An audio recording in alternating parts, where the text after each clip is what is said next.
Unconditional होता है, वो जरूरी नहीं है वो ये सोचते हैं कि वो बाहर जाके खुश है, तो फॉस्फोरस ही वो ये सोचता है कि वो खुश है। कॉस्टिकम ये नहीं सोचता कि वो बाहर खेल के खुश है, वो उसकी चिंता करता है, उस तरह से वो उसका लव देता है, पर अनकंडीशनल नहीं होता है। Yes.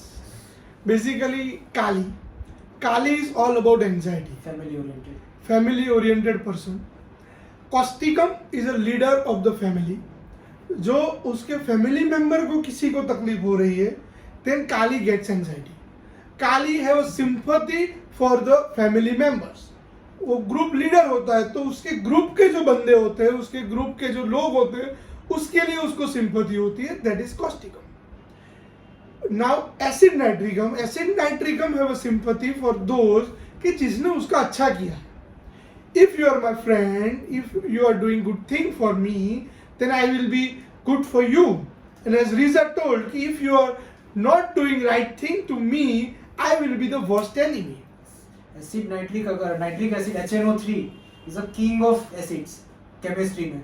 अगर केमिस्ट्री लैब में उसके HNO3 का बॉटल देखा हो, तो जो जनरली जो लैब टेक्नीशियंस या प्रोफेसर होते हैं वो HNO3 का बॉटल अलग ही रखते हैं, उसको रेत में संभाल के रखना पड़ता है. ऐसा कहा जाता है कि उसका अगर एक ड्रॉप आपके हाथ पे इधर गिरता है तो वो सब नीचे से एब्जॉर्ब करके नीचे से एक छेद करके निकलेगा. That corrosive is nitric acid. So dynamic level पे उसका जो रिवेंज है वो इस तरह से दिखेगा. तो एसिड नाइट्रिकम को कभी भी छंछेड़ो मत. हाँ, उसके साथ दुश्मनी मत करो. And now phosphorus has having sympathy, we can call it as a apathy. Yes. वो phosphorus can feel the pain of others. उतनी sympathy होती है उसमें. Even phosphorus having fear of blood. वो blood भी नहीं देख सकता है. Even due to sympathy, patient आएगा, वो बोलेगा कि मैं हॉस्पिटल नहीं जा सकता हूँ सर. क्यों? वो डर नहीं है, उसको लोगों को देख के दया आती है. That sympathy is seen in phosphorus. रास्ते पे जा रहा है, कोई गरीब ने हेल्प मांगी, तो जितने भी पैसे पॉकेट में होंगे वो दे देगा. That's why phosphorus is a good friend. Yeah, phosphorus phosphorus चलते को भी फ्रेंड बना देता है, गले लगता है सबको. और उसकी वो सिंपैथी की वजह से लोग उसको बना के भी जाते हैं. तो पेशेंट ऐसा भी आके बोलेगा कि मेरे पैसे का कंट्रोल में वाइफ को देके रखता हूँ, क्योंकि मेरे साथ इतने फ्रेंड ने धोखा दिया है. मेरे पास 20,000 लेके जाते हैं, 30,000 लेके जाते हैं, वो मुझे वापस नहीं मिलते. वो कुछ भी सिंपैथी वाला रीजन बता देते हो, मैं उनको हेल्प कर देता हूँ. तो फॉस्फोरस मूर्ख बना जाते हैं लोग. That is seen in practice. और फॉस्फोरस भी आपको पोलैरिटी में दिखेगा. ऐसा नहीं कि फॉस्फोरस हमेशा हंसता खेलता आएगा, यारों का मैं यार हूँ. अगर उसके साथ कुछ गलत होता है तो डिप्रेसिव फेज में भी फॉस्फोरस आपको मिल सकता है. फॉस्फोरस का पूरा जर्नी है, मेंटल्स लेके उस टाइम पे पूरा जर्नी और वो सब डिस्कस करेंगे डिटेल में. For now phosphorus is for pneumonia. ठीक है. फॉस्फोरस का भी कफ है, डिस्क्राइब कोई कर सकता है तो. फॉस्फोरस गाइस, फॉस्फोरस का एग्रावेशन कब होता है guys? Any one of you knows? Phosphorus पे जो कफिंग होती है, that is nervous coughing. That is also seen in argentum nitricum. Examination even in causticum. जो पेशेंट एग्जामिनेशन हॉल में बैठा है और उसको खांसी आती है, तो ऐसे पेशेंट को you can call it as a nervous cough. Anxiety की वजह से खांसी आती है, तो you can call it as a nervous cough. In those cases we can use phosphorus. And phosphorus की मोडालिटी है, जब भी स्ट्रॉन्ग स्मेल, फॉस्फोरस वैसे भी गुड लुकिंग होता है, फॉस्फोरस हाइड्रेट होता है, और उसको परफ्यूम भी लगाना अच्छा लगता है, क्योंकि it gives a good fragrance. वो फ्रेंडशिप क्रिएट कर सकता है. तो जब भी वो डिओड्रेंट और परफ्यूम यूज करता है, तो उसको एग्रावेशन होता है. और इवन किसी और की अगरबत्ती, परफ्यूम, डिओड्रेंट, किसी से भी एग्रावेशन हो रहा है, तो think of phosphorus. Coughing amelioration by cold drink, that is phosphorus. Desire for ice cream, desire for cold water, chilled beer desire. आपके ग्रुप में हो गए, ठंडी ही बियर पीनी है, that is phosphorus. Think of phosphorus when patient is having desire for ice cream. This is my leading cross question when I am prescribing phosphorus. जब भी पेशेंट को मैं प्रिस्क्राइब करता हूँ मैं उसकी डिजायर पूछता हूँ, और if patient is telling you कि मुझे हफ्ते में 4 दिन आइसक्रीम खाना पड़ता ही है, मैं खाता ही हूँ, then you can think of phosphorus. And one more thing about phosphorus, when patient is leaving your cabin, he shake his hand.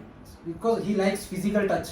Yes, phosphorus like physical touch. वो सेंसिटिव पर्सन है, उसको हग करना, टच करना ये सब पसंद है. ठीक है. If you have already prescribed phosphorus and patient is shaking your hand while leaving your office, leaving your clinic, leaving your cabin, then your prescription is confirmed. This is the confirmation of phosphorus.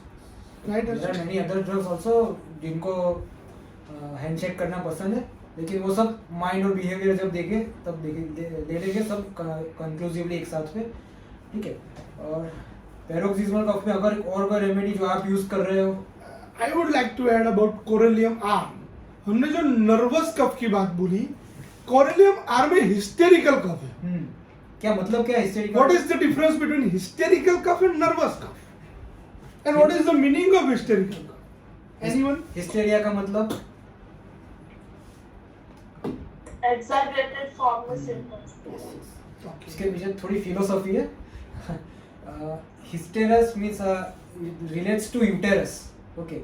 कोई personally मत लेना, ये सिर्फ मैंने कहीं पढ़ा था तो मैं आपको पास ऑन कर रहा हूँ. हिस्टेरस जो यूटेरस का ऑपरेशन कर उसको भी हिस्टेरेक्टोमी बोलते हैं. Okay. So that is hysteria word relates to the uterus. और ऐसा बोला जाता है कि females generally over exaggerate, over express करते हैं. That is true. I don't know. I am unmarried. आप married नहीं हो ना? So that's why the term is come from that uterus, that hysteria means exaggerated form. Okay. So back on corollium. That is typical hysterical cough. हमने एक patient बहुत अच्छे से treat किया था with the same picture. तो जब भी एक बच्चा आया था हमारे वहाँ पे, और he was coughing in present of घर के जो लोग थे उसके सामने ही उसको खांसी आती थी. अदरवाइज वो बाहर जाए, स्कूल में जाए और कहीं पे जाए, उसको खांसी नहीं आती थी. वो रूम में बैठा हो, अकेले बैठा तो खांसी नहीं आती थी. जब भी उसकी मम्मी उसके रूम में आती तब उसको खांसी चढ़ती थी. That observation created by mother ने ऐसा ऑब्जर्व किया था, और mother is the best observer. बच्चे के लिए जो उसकी पोटी का स्मेल भी सूंघती है तो मदर ही सूंघ सकती है. तो वो ऑब्जर्वेशन मदर का ही होता है. तो उसने ऐसा एक्सप्लेन किया, and we prescribe corallium R, और उस टाइम वो पेशेंट को कोरेलियम R दिया. He was patient was child, और 8 या 10 साल का बच्चा था, और उसको मम्मी के साथ आया तो बट ऑब्वियसली उसको खांसी आने वाली है. फिर उसकी मदर को दूसरे रूम में या क्लिनिक के दूसरी जगह पे भेजा, जो तो उसकी खांसी मिट गई थी. उसको कोरेलियम R दिया था और वेटिंग रूम में बिठाया था, और again her mother came to the room, उसको खांसी नहीं आई थी. That was our clinical observation. हमने पेशेंट को ऑब्जर्वेशन में रखा और वो क्रिएट किया. वो that is suddenly after giving medication. आधा घंटा बिठाया और ये ऑब्जर्व किया हमने, और उसके बाद उसको खांसी नहीं आई थी. After a single dose guys, corallium R can work excellently in hysterical cough with single dose. तो ऐसे भी you can do that observation in your practice. Patient को कांस्टेंट स्नीजिंग आ रहा है, पेशेंट बोलता है कि मुझे छींकें आती है और 10-15 छींक या 20-25 छींक आ जाती है. आप सिंपली कौन सी मेडिसिन दोगे इन एक्सेसिव स्नीजिंग? Sabadilla. हाँ, तो सेपेडिला का डोज देके पेशेंट को क्लिनिक में बिठाओ 10 मिनट एंड सी पेशेंट की स्नीजिंग बंद हो जाएगी. सबडिला डिस्कशन निकला ही है. अगर सबडिले की टिपिकल मॉडलिटीज क्या है? There is allium cepa, there is sabadilla, there is dulcamara, calcarea carb. लेकिन टिपिकल जो सबडिला को इन सबसे अलग करता है वो क्या है?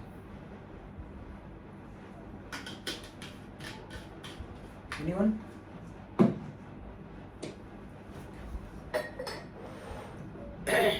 जो सबडिला का पेशेंट है उसको हॉट वाटर हेमोरेज से वो खुद के लिए पानी खुद गर्म करके पिएगा. ठीक है. नक्सोमिका और वो सब हो गया, वो ऑर्डर करेंगे दूसरे को. सबडिला का पेशेंट खुद से पानी गर्म करके पिएगा और वो उसको रिलीफ देता है. उकाड़ा खुद बना देगा या फिर कुछ ना कुछ गर्म पानी का बना के पिएगा. दैट इज टिपिकल ऑफ सबडिला की warm water haemorrhage. warm food and warm Drink. drink, Yes. which gives amelioration in COPD. वो डिटेल में हम करेंगे, पक्का करेंगे इलियम सेपा के साथ डिफरेंशिएशन। वो अपर रेस्पिरेटरी में जाएंगे। यस यस, एक दो लेक्चर के बाद। अभी तो जस्ट निकला है तो एक quick differentiation. Okay, Corellia guys. Okay, so we will back on cough. Another we will discuss is barking cough. Okay, कुत्ता जैसे भौंकता है ऐसा कफ करता है। Okay, two leading remedies, Sambucus, Heparsulf. Okay, दोनों का डिफरेंशिएशन भी इजी है। पेशेंट अगर हॉट है तो Sambucus, पेशेंट चिली है तो Heparsulf. That's it. बार्किंग कफ कुत्ते की भौंकने की आवाज जैसा कफ, दैट इज द बार्किंग कफ। वो आपको सीओपीडी के पेशेंट में भी मिलेगा। न्यूमोनिया का पेशेंट भी अगर बार्किंग कफ के साथ आ सकता है। बार्किंग कफ किसी पैथोलॉजिकल कंडीशन से रिलेटेड नहीं है, वो जस्ट एग्जैजरेटेड या फिर एक फॉर्म ऑफ कफिंग का साउंड है। वो मेडिसिन में आप स्पेसिफिक नहीं है किसी भी मेडिसिन से, किसी भी डिजीज से। सो अगर हॉट पेशेंट है that is sambucus, chilly patient है hepar sulph, that's it, simple and short. And Heparsulf, you all know guys, extremely chilly patient, extremely, वो पेशेंट बोलेगा कि विंडो जरा भी ओपन रह गई है तो मुझे खांसी हो जाती है, मेरा गला पकड़ जाता है, मुझे सर्दी हो जाती है। That much excessive chilliness is seen in Heparsulf. शायद एलन की नोट में लिखा है can feel the wind of air from another room. शायद मोस्टली शायद एलन की नोट में है, ठीक है। और टिपिकल अगर आप हाँ हेपारसल्फ बोला है तो हेपारसल्फ का पेशेंट ऐसे कफ करता है वो नेक्स्ट स्ट्रेच करता है। खोलिए बोरिक, खोलिए please open your Boericke. हेपारसल्फ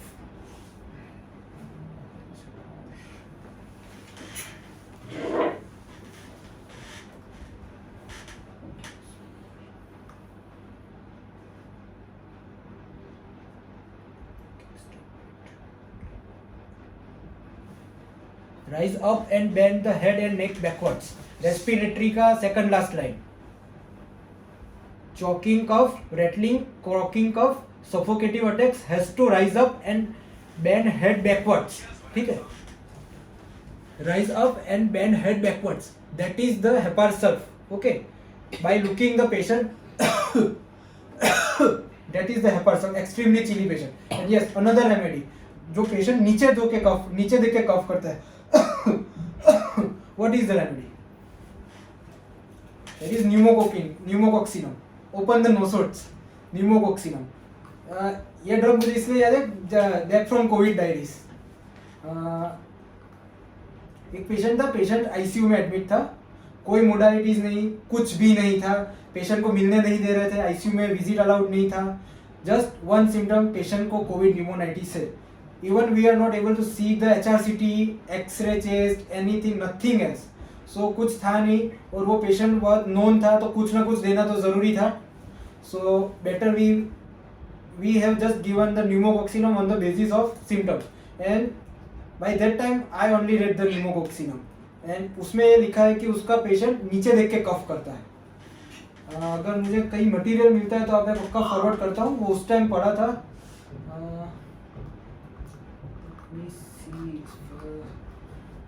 I will share it in a group. I have not a written data, but yes, I will share it in a group. Allen में शायद सोर्स में लिखा हुआ है।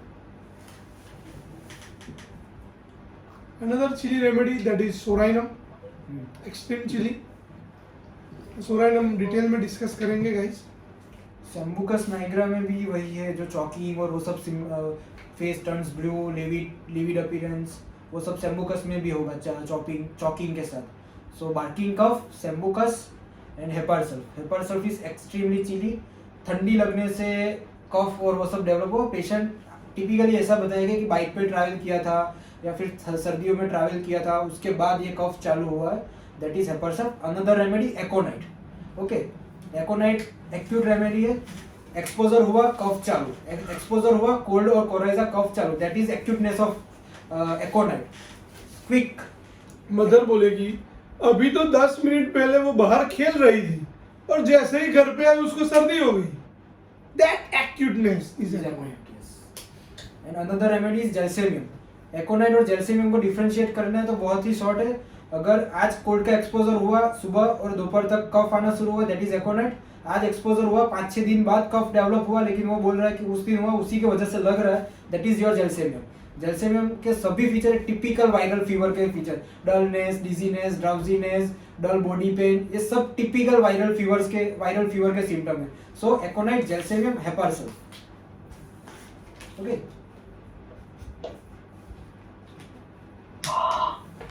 Guys, anyone having any question? Coughing की session अभी भी continue करेंगे और बहुत सारी मेडिसिन है, बहुत सारा डिफरेंशिएशन करना है। We will continue it in next session. Sir, I have a question. बोलो ना, शताब्दी। Yes, sir. Sir, there is a patient, female patient, 60-year-old. After COVID, she has expectoration, only white expectoration, no modalities, nothing aggravation. Her all tests are clear, CT, X-ray, chest test, everything is clear. Only white expectoration every time okay after COVID. So what's the medicine? Send I have prescribed agentum nitricum. Sang cane निकाल in materia medica. Sorry, sir, not here. Sanguinaria cane Sanguinaria cane. निकालो। Sir, okay. Sanguinaria can having coughing or expectoration, whatever it may be, ailment after influenza. We can consider swine flu in influenza. We can consider COVID in influenza, H1N1. Okay. Ailment after COVID or ailment after H1N1, we can think of this remedy, that is Sancan. Influenzaal cough और influenza के बाद जो coughing होता है, then we can think of this remedy. और आपके patient में जो white coughing expectoration आ रहा है whole day, you can think of Dulcamara, you can think of Causticum. At old age, Causticum is one of the remedy के जो help करती है, and another remedy that is Seneca. Seneca in old age, वो सब Seneca I'm going to discuss in next session, वो आएगी। लेकिन in your case you can prescribe in old age जिसमें respiratory weak हो गया है होता है, even due to after COVID or even due to age. In those cases with excessive expectoration, we can think of Seneca. तो वो भी आप She's prescribe always complaining starting after COVID. Always complaining. तो उसमें नेट्रम सैलिसिलिकम भी है। Element after Covid और even Covid की मेडिसिन अकॉर्डिंग टू सरकार सर, कोई भी एलोपैथी मेडिसिन ले ली या कोई भी एक्सेसिव मेडिसिन यूज किया और उसके बाद वीकनेस आ गई और उसके बाद कुछ एलिमेंट हुआ, तो we can think of that natrum salicylicum. Sunil Sarkar sir ने बहुत ही स्पेसिफिक दिखा, पैरासीटामोल टॉक्सिसिटी। एक्सेसिव डोलो 650 ले ली डोलोसिल और पेशेंट को वीकनेस शुरू हुई है, any complaint, natrum that is natrum salicylicum. तो एनी इन्फ्लुएंजा के बाद जो एलिमेंट है जो पेशेंट बोल रहा है, तो ये दो मेडिसिन आप यूज करके देखना, सैनकेयर एंड नेट्रम सैलिसिलिकम। जनरल ड्रग्स भी कंसीडर कर सकते हो, चाइना आर्स या विरेट्रम जैसी elements after any exhausting disease, carbo veg है, चाइना है, वो भी कंसीडर कर सकते हो अगर पिक्चर मैच हो रहा है तो। एंड अनदर तक एंटीएमआरस, वो भी वाइड एक्सपेक्टोरेशन ओल्ड एज के लिए स्पेसिफिक है, you can consider it. Read the materia medica. If you following the symptoms, you can prescribe. Okay, sir. Thank you.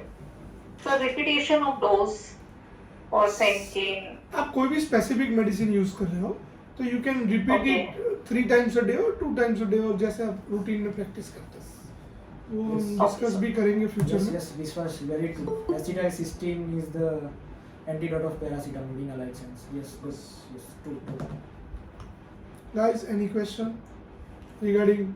Yes, Dr. Richa, welcome to the community. आप बहुत early आए हो for next session. Sir मैंने अपनी mother के phone से join किया हुआ था स्टार्टिंग से। Okay, okay. I thought you just joined. अभी I have to leave from here, तो अभी अपने फोन से ज्वाइन कर रही हूँ। Okay, okay. I know you are very busy practitioner in Delhi, तो आपको टाइम नहीं सर, मिलता अपनी होगा। मदर के फोन से ज्वाइन किया हुआ है, देख लीजिए मैंने। It's okay, it's okay. जी sir. Apart from job, any question, guys? Coughing relieved by, yes, Rahul. Coughing relieved by keeping something in mouth like low.